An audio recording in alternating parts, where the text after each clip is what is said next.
Yo, j'espère que tu vas bien. Aujourd'hui, on parle en compte de Yasmine Selemi, une femme bago-tunisienne de 25 ans qui est venue en Belgique pour ses études. On discute de la place de la femme, de comment déconstruire son système de valeurs et surtout comment devenir la personne qu'on souhaite être. J'espère que tu vas aimer ce nouveau format et d'ailleurs, n'hésite pas à me dire dans les commentaires ce que tu en penses. Puis, comme toujours, hein, lâcher ton like, ton abonnement, ça me fait extrêmement plaisir. Je te souhaite un bon épisode. J'espère que tu vas le kiffer. Tu sens que j'ai kiffé le tourner avec Yasmine parce que elle a tellement une histoire singulière que je me devais de partager ça avec vous et j'espère que ça va être retransmis à travers cette vidéo. La première chose que je vais te demander, c'est est-ce que tu vas bien? Oui. Ouais. Franchement, je vais mieux, on va dire. Je vais beaucoup mieux qu'il y a un certain moment. Ouais. Ok. Et pour ceux qui ne te connaissent pas, est-ce que tu peux te présenter? Alors, je m'appelle Yasmine, j'ai 25 ans, je suis belge et tunisienne. J'ai vécu quasi toute ma vie en Tunisie et je vis maintenant à Bruxelles depuis 6 ans. J'y suis venue pour faire mes études de com à l'IEX avec l'idée d'être journaliste investigatrice. Mais pour final, je fais de la vidéo, de la stratégie vidéo, des trucs super cool. Ok. Et le plus important, c'est que ça te plaise. Ouais, j'adore. Franchement, j'adore. Ok. Et il y a une chose qui me tient à cœur de parler avec toi, c'est Touche pas à ma box, Ouais. l'association dont tu fais partie. Ouais. Est-ce que tu peux un peu dire ce que c'est? Alors, je vais un peu expliquer déjà comment j'y suis Ouais. arrivée. En fait, à la base, Touche pas à ma pote, c'était une campagne faite pour le L Belgique contre le harcèlement de rue, qui a tellement eu un succès qui s'est traduite en association gérée par Béa Ercolini, qui était à ce moment-là rédactrice en chef du L. Et moi, comme j'expliquais, ça fait 6 ans que je suis en Belgique et ça fait maintenant, je pense, 5 ans qu'en sortant des cours, j'étais agressée et physiquement par un mec. Je parlais avec mes copines et un mec s'est rapproché de moi, il avait son visage juste là et moi je comprenais pas ce qui se passait. Et il m'a chopé par les cheveux, il m'a balancé contre le mur. Et j'ai eu assez mal parce que jusqu'à maintenant, j'ai dû faire genre 4 ans, 5 ans après la rééducation. Et du coup, en fait, c'était pas ma première agression physique, verbale ou autre, mais c'était celle qui était de trop pour moi. J'avais complètement pété un câble. J'étais aussi assez touchée plus que ce que je voulais parce qu'à chaque fois, pendant plusieurs mois, que quelqu'un passait trop près de moi, je pensais à ça ou je me tenais comme ça pour être prête à ce que quelqu'un me frappe encore une fois. Et du coup, suite à ça, j'ai décidé de ou faire une association ou en rejoindre une et j'ai trouvé Touche pas à ma pote que j'ai rencontré en 24 heures. Je leur ai envoyé un message, j'ai dit que je voulais participer à un truc, je voulais agir parce que sinon j'allais devenir folle. Et suite à ça, on a plus ou moins relancé le débat avec l'association et jusqu'à maintenant ça fait 4 ans et demi, 5 ans que je bosse avec eux. On fait plein de choses on sensibilise via des campagnes, on fait des vidéos, mais surtout il y a un aspect où on éduque en fait. On va voir où les petits enfants ou les ados via des ligues d'impro où ils font un super travail de représentation d'actes dérangeants où on essaie avec les enfants de conclure et de leur montrer que c'est des mauvais comportements. On fait des formations Bravo, c'est les anges gardiens de la paix, à Steve aussi et à la police. Et c'est fantastique. Ouais, c'est trop trop bien. Et moi j'étais assez épatée parce que j'avais fait une vidéo pour dénoncer ce que j'avais vécu. Sans vraiment réfléchir, et je me souvenais quand j'étais en plein tournage, enfin je les faisais avec mes copines, ils me disaient mais Yasmine t'es sûre tu peux raconter? Et moi j'étais là bah oui, pourquoi je ne veux pas raconter? Et en fait j'ai compris après parce que déjà quand j'ai publié cette vidéo j'ai eu deux réactions, j'ai eu des menaces de viol ou autre, et puis j'ai eu une cinquantaine de messages de filles, femmes, jeunes filles, qui sont venues me parler, me raconter leur viol, me raconter leur agression, alors que moi je n'étais pas du tout en position de les conseiller, mais en fait je me suis rendu compte que le fait d'avoir parlé et d'avoir dit que c'était vraiment pas normal, simplement ça qui pour moi était totalement normal, pour beaucoup c'était vraiment une étape en plus et ça m'a vraiment motivée à encore plus travailler avec Touche pas à ma pote. Et surtout que aussi grâce à cette ouverture, j'ai pu rencontrer le bourgmestre de la ville de Bruxelles à ce moment-là. Et j'ai pu, via l'association, avoir un impact que je vois encore aujourd'hui. voilà, c'est chiant de devoir bosser pour être respecté, mais ça me fait aussi plaisir d'avoir plus ou moins créé une communauté de filles ou un espace de confiance où on peut venir parler de ces agressions, parce que malheureusement c'est pas bien reçu, que ce soit avant ou encore beaucoup maintenant pour la police. Beaucoup n'osent même pas porter plainte, beaucoup n'osent pas en parler à leurs proches. Il y a plein de choses qui bloquent en fait cette ouverture à la discussion. Et moi, c'est un truc depuis toute petite qui m'a pas trop fait peur. Je me suis toujours pris plein la gueule, du coup, j'ai toujours dit tout ce que j'avais envie de dire. Est-ce que c'est ce qui t'a aidé à plus guérir ce traumatisme? En fait, guérir, je sais pas. J'aimerais bien que ce soit un truc facile à guérir, parce que jusqu'à maintenant, quand je me balade le soir, je flippe ma race, mais ça m'a fait plaisir et ça me fait encore plaisir de prendre le contrôle. Maintenant, je suis armée, je sais que je suis pas en tort, je sais que je dois en parler, je sais que ce qu'un témoin doit faire. Je me sens plus armée, mais malheureusement, on n'a pas réussi à éduquer tout le monde, donc jusqu'à maintenant, je peux pas me sentir totalement en sécurité et totalement guérie, parce que j'y repense parfois, malheureusement, et je me balade encore avec les clés en main le soir. J'ai même le peppermint là, Le gaz à la clope. Et donc oui, mais au moins j'ai les rênes moi quoi. Ok, et parce que t'as pas grand, t'es venu à Bruxelles mais t'as vécu une ton enfance à Tunis. Est-ce que t'as vu une différence entre le moment où t'étais à Tunis et grandi là-bas et le moment où t'es arrivé à Bruxelles? Est-ce que tu t'es senti peut-être moins en insécurité? Est-ce que quelque chose a changé au final? C'est assez particulier parce que c'était pas ma première agression en Belgique. J'ai grandi avec. J'ai déjà eu des mecs qui me couraient derrière en se branlant, et moi j'avais 12 ans peut-être, et que j'étais en train d'attendre mon train à Tunis du coup. Il y a eu d'autres mecs qui me suivaient en voiture parce qu'ils se branlaient. Enfin, j'ai eu ça en Tunisie et en Belgique. Mais j'ai senti une différence sur plusieurs niveaux. En Tunisie, il y a plus. Les gens réagissent plus. Quand on t'embête dans la rue ou quand tu cries, les gens viennent. Moi, ça m'avait vraiment choqué en Belgique. Moi, j'étais sortie de cours, il était 16h. Personne ne m'a aidé en fait à voir mes copines, mais il y avait plein de personnes qui étaient là et personne n'a réagi. Et encore plus quand j'ai demandé des témoins. Tout le monde a refusé, à part mes copines, évidemment, sinon ça ne serait pas mes copines. Mais tout le monde a refusé d'être témoin. Et ça, c'est quelque chose que je ne ressens pas en Tunisie, parce que je sais pas si c'est parce que c'est un pays peut-être un peu plus chaleureux et que les gens, ou bien que les gens ils se sentent trop concernés des affaires des autres, ça aussi c'est très présent à la Tunisie, et du coup ils se sentent impliqués dans tout ce qui se passe. Et oui, mais il y a une certaine différence, mais elle n'est pas totalement radicale, parce que j'ai vécu de l'harcèlement ou de l'agression dans les deux pays. Mais ici, je me suis sentie un peu plus seule au départ, entourée par la suite grâce à Touche pas à ma pote. Mais ce qui m'avait vraiment, je pense, le plus choqué, c'est l'individualisme qu'on peut ressentir parfois ici, où en fait tu te retrouves toute seule, même si tu es totalement entourée de gens, de personnes physiques autour de toi, quoi. Ok, et comment est-ce que. Parce que toi, t'es pas la seule, mais là, ça représente une petite partie de femmes qui arrivent à avoir ce blocage, de dire en fait, ce qui m'est arrivé, j'ai besoin de l'exposer et d'en parler, et de dire pourquoi c'est pas normal et pourquoi est-ce que ça ne devrait pas arriver, et de l'exposer sur les réseaux sociaux, entre autres. Mais pourquoi est-ce que tu penses qu'il y a des femmes qui n'arrivent pas aujourd'hui à en parler et qui ne veulent pas en parler?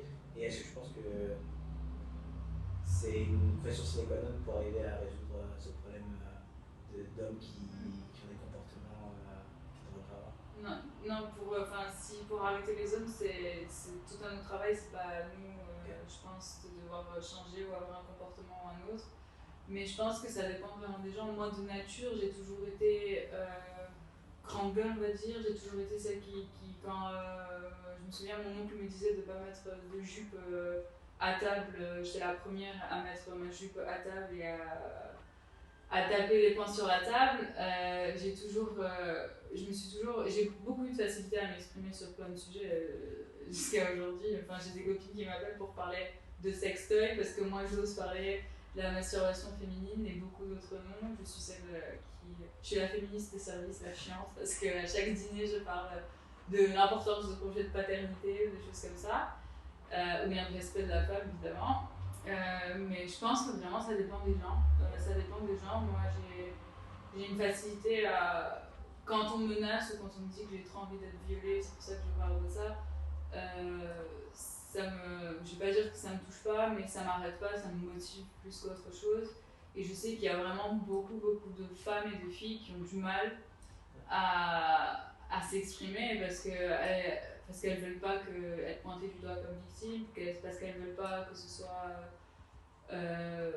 qu'elles soient représentées par ça en fait. Et malheureusement, moi j'ai cette étiquette là, mais je préfère encore avoir cette étiquette là et parler que l'inverse. Mais après, ça dépend, je pense, vraiment de la personne, pas de son courage ou pas, mais surtout de son caractère en fait. Ok.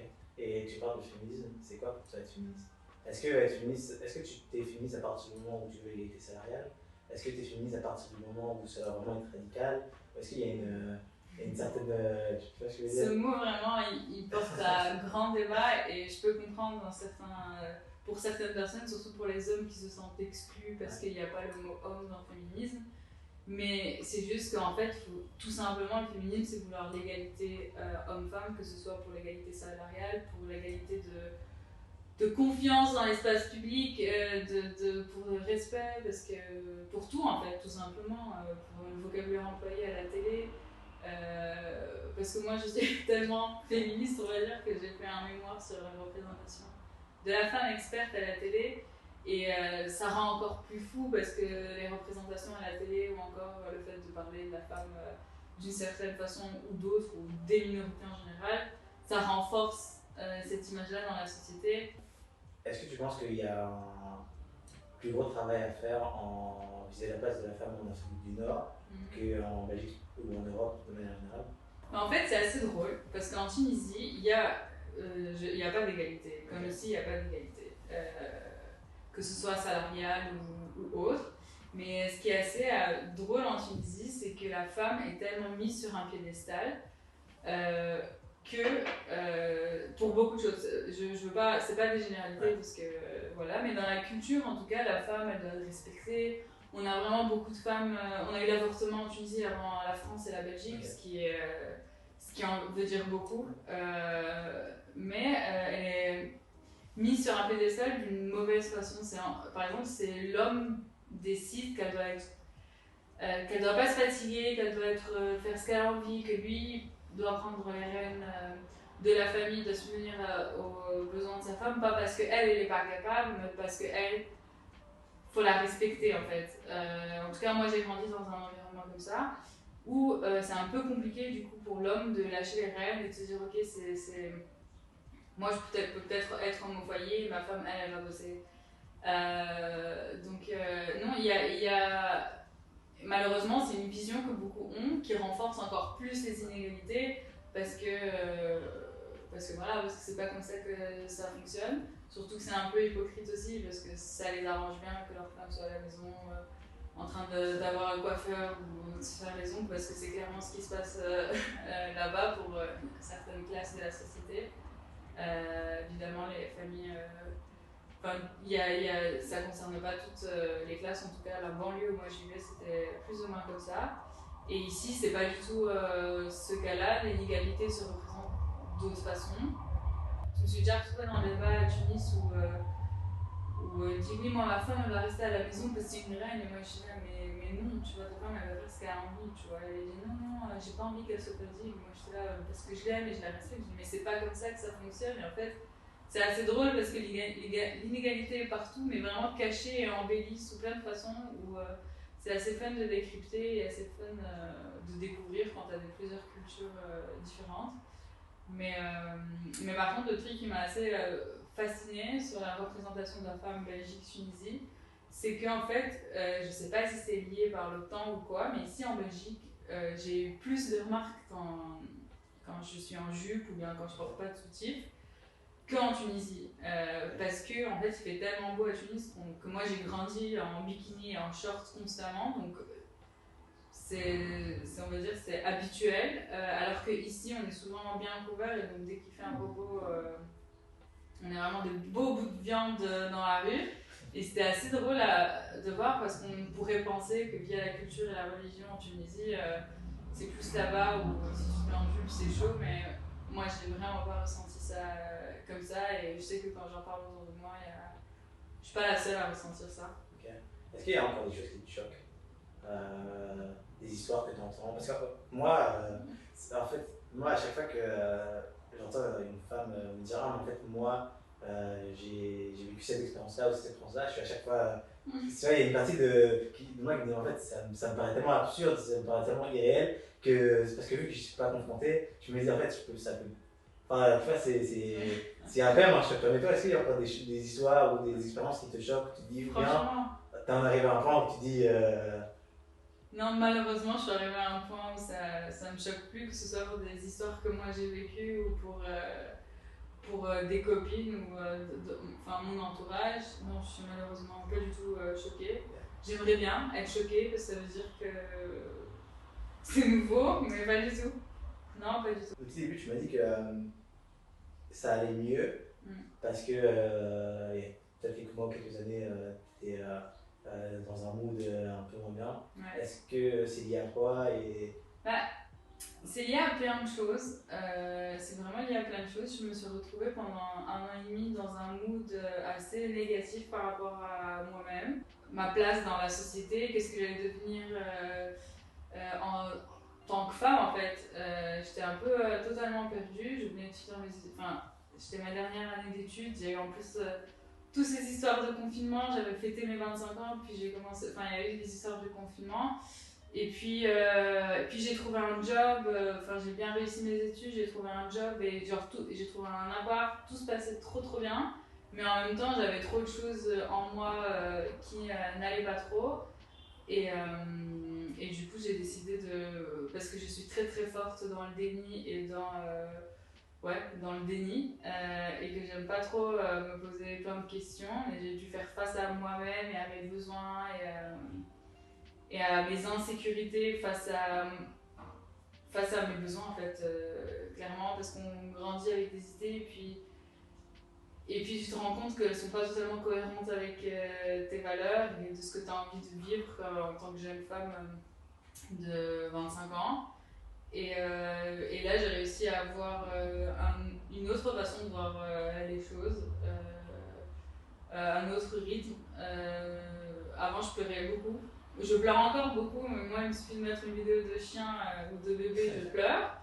Mais avant, je pleurais j'étais un peu plus triste. Alors que j'avais une copine, elle m'a dit, Yasmine, avant, tu étais une fleur, et là, j'ai l'impression que tu es totalement fanée, qu'est-ce qui se passe?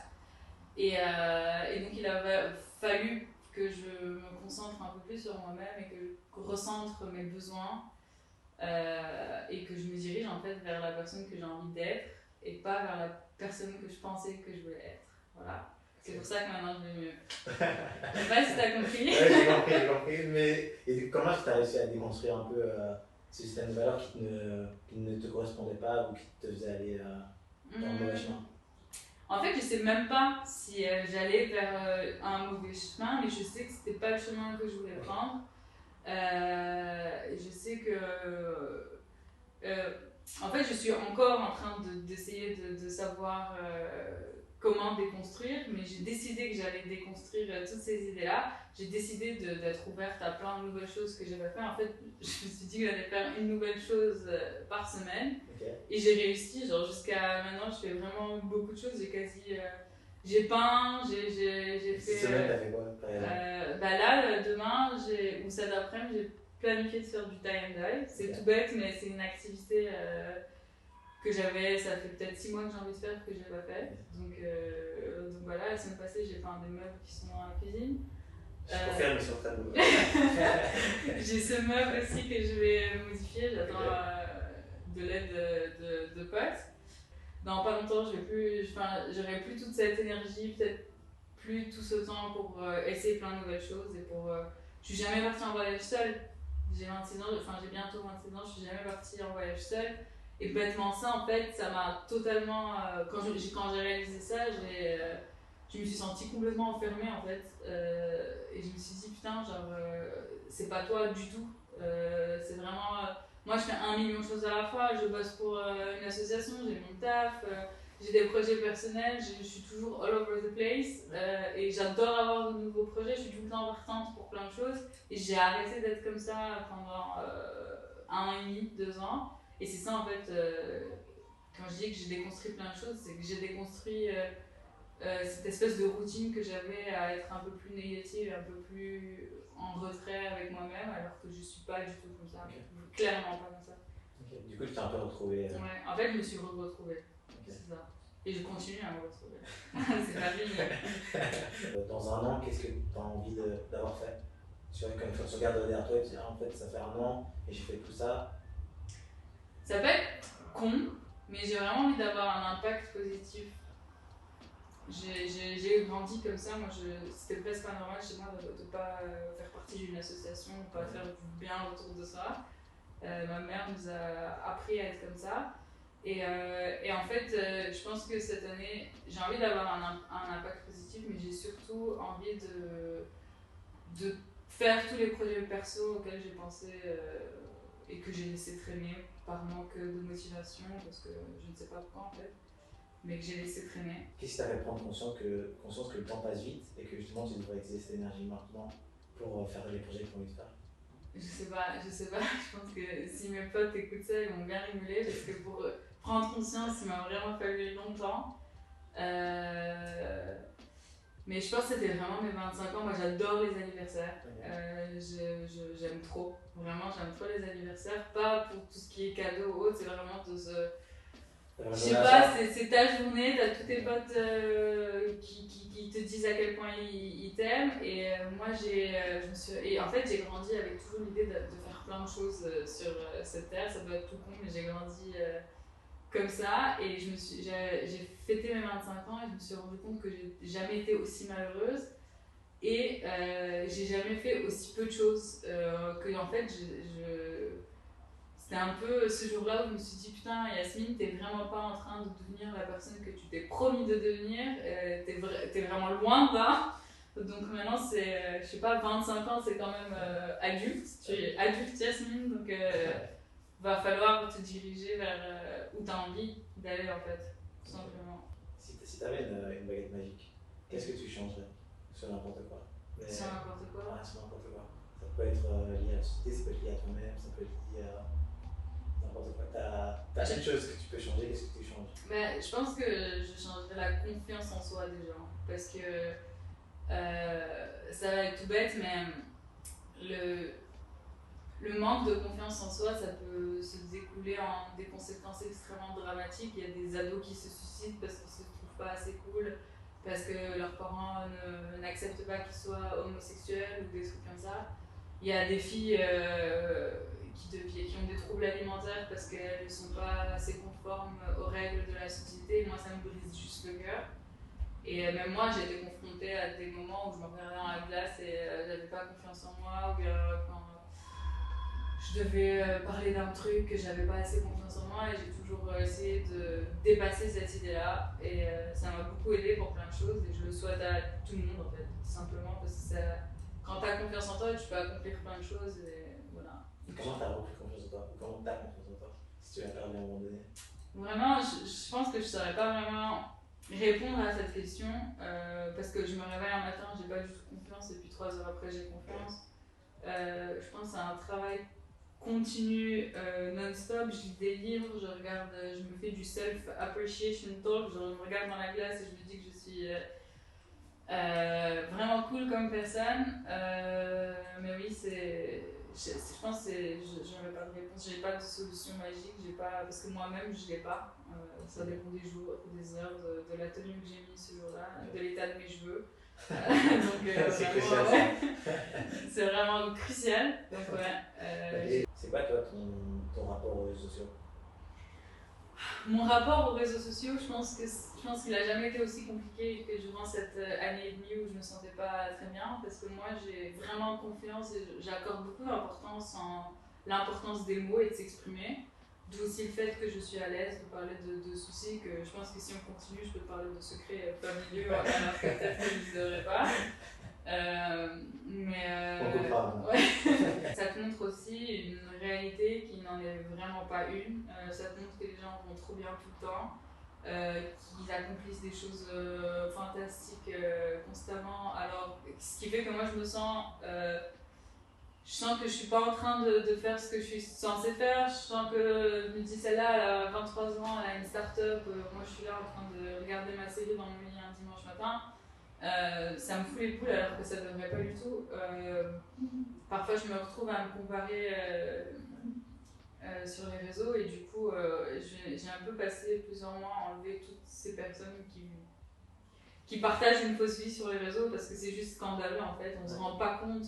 Peut-être que c'est pas nécessairement mauvais de leur part, mais ils ne se rendent pas compte à quel point ça affecte, à quel point ça peut être dangereux pour la santé mentale de plein de gens. Merci beaucoup. Avec plaisir.